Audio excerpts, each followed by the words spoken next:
It's a story we first brought you last week, a terrifying attack outside a Nebraska Walmart where a mentally ill woman kidnapped and slashed and nearly killed a 3-year-old boy.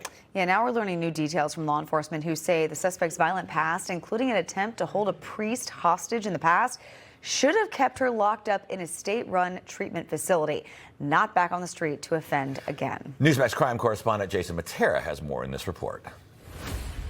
She had a lot of mental health problems, a lot of violence in the past. That violent history came to a head on April 14th when police say Noemi Guzman snatched a 3-year-old boy inside an Omaha Walmart, then slashed him across the face with a knife in the parking lot.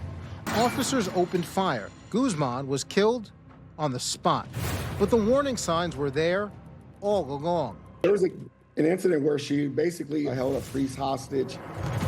On March 3rd, 2024, Father Damien Zerline of St. Francis Cabrini woke to the sound of shattering glass inside the church rectory. Down at the bottom of the steps was a woman who was holding a knife in one hand and a fireplace kind of poker to move the logs in another. I asked her who she was, and she said, "Well, who are you?"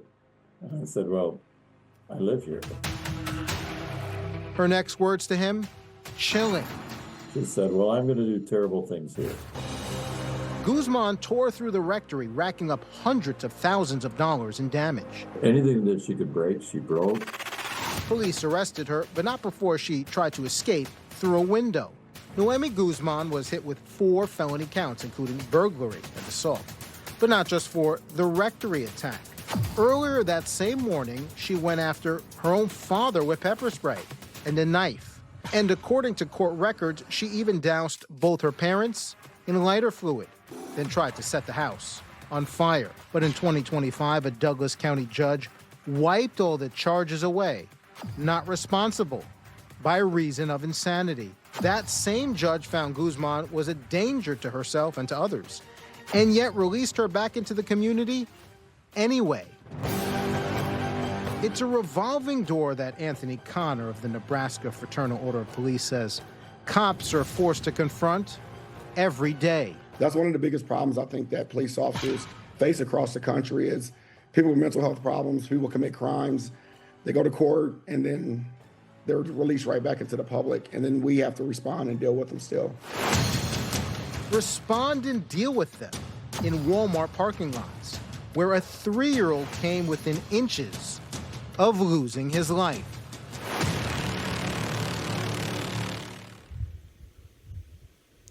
Negligent judges aren't the only problem. State legislatures also share the blame. 20 years ago, for instance, Nebraska had more than 600 psychiatric beds. Today, it's around 350, nearly slashed in half.